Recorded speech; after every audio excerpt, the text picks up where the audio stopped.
On February 22, 2008, the Alabama Music Hall of Fame held its 12th induction ceremony in Montgomery.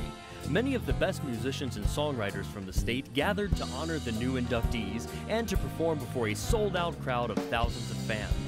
The artists involved included Kristoferson, Tommy Shaw, Percy Sledge, Eddie Floyd, the Commodores, the Thrasher Brothers, Cleveland Eaton, Clarence Carter, Ernie Ashworth, the 2006 American Idol Taylor Hicks, the 2007 Nashville Star winner Angela Hacker, Walt Aldridge, Kris Tompkins, Beth Nielson Chapman, and Donnie Fritts. During that week, many of those involved took time to talk with Alabama Public Television about the historic event, their lives, and their music.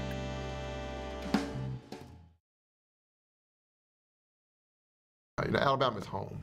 You know, Tuskegee, Alabama, and I was born and raised in Birmingham, Alabama, and the group originated right here in Alabama, and lived here for 11 years, I think, maybe a little bit more, some of us, and eventually, you know, ended up in Hollywood, in LA, California. But it's just home, and so, you know, and this is the Alabama Hall of Fame, and we look forward to this. We've done this many years in a row, and you know, down in Tuscumbia, and we do a thing out in what's the Alabama A&M colleges in Huntsville, Alabama. Huntsville, yeah. Huntsville, Alabama. Up around Muscle Shoals area. Well, I moved to Montgomery in the 9th grade, and I had just started playing guitar. We'd lived in Germany.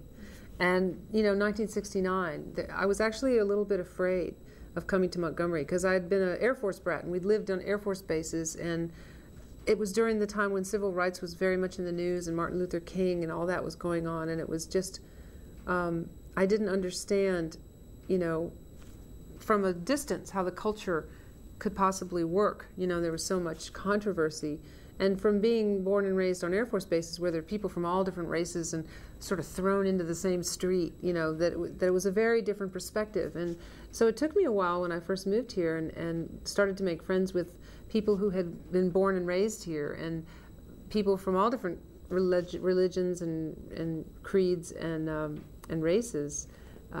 When you're born and raised in the same place, it's a very different perspective. So there was a big healing going on during that time, and of course it still continues, you know, in terms of people living and working together. And it was just an amazing, incredibly profound place to come and move to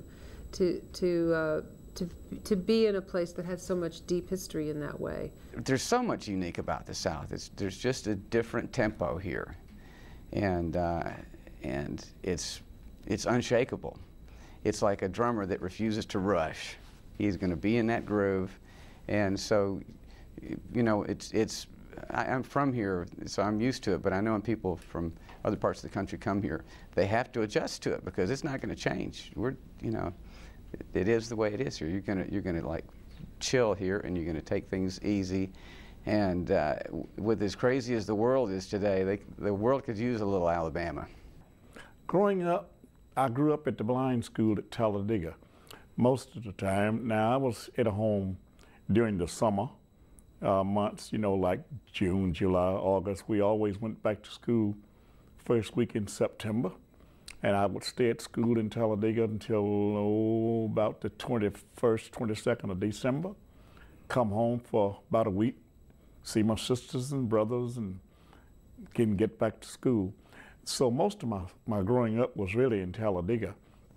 It was a smaller town than Montgomery, and of course by us being blind, we could go and navigate the town very easily because, you know, the streets were about, some of the streets you'd be, maybe if it was 6 blocks long, that was a long street. So, you know, it was a lot easier growing up there with people that were blind also. We taught one another what we knew, like a guy taught me how to tie a tie, another one taught me how to tie my shoe properly, and it just goes to show the small things that your parents may not think of, being in school with other people the way you are, with the same condition. You know, you learn a lot. When I started with Kris, it gave me one thing. Kris always introduced me as being from Muscle Shoals, Alabama, and it gave me a chance to really kind of spread the word too about Muscle Shoals. But I remember the first time we went to Europe, Kris is always, you know, we're talking about Muscle Shoals, and there'd be so many kids there that would know. They would come and talk to me about their love of Muscle Shoals, Alabama, and it was incredible, you know. But being from Alabama, it's just such a soulful, and especially Muscle Shoals, of course. It's just such a soulful place and soulful people there. And I couldn't be more proud than to be from Alabama. Alabama's in me all the way. I mean, the style of soul music, you know, there's quite a few states. There's Georgia, there's Alabama, Mississippi, and each one of those states have at least 20 or 30 artists, you know, from those states. So yeah, I represent Alabama, of course. Well, his parents were from Alabama, from Sylacauga. And he, of course, was born in Muscle Shoals and moved away early, and I don't know exactly how old he was when he moved away, but he always regarded Alabama as home. Yeah. He did. So it played a big part in his life. I've always enjoyed being from the South, though, especially when I go to cities. I don't want to stay there very long. I want to go back home. It's so rich. I don't know if there's something in the water, but or in the red clay or whatever it is. But it's always been like that from my earliest days. When I first started playing, the people who embraced me were so talented, and I tried to always be the worst guy in the band. I didn't have any problem with that either, because there were so many good people that taught me everything, and it's that way today. But it's like it's a warmth. It's the way you feel when you're there, and the people you meet. And Southern, and then the world knows that Southern people are a little bit more laid back, and that they welcome you into their hearts, and they're not quick to judge. And I like that about the South, and so I love it here. I think it made me grow a lot as a person and as a songwriter.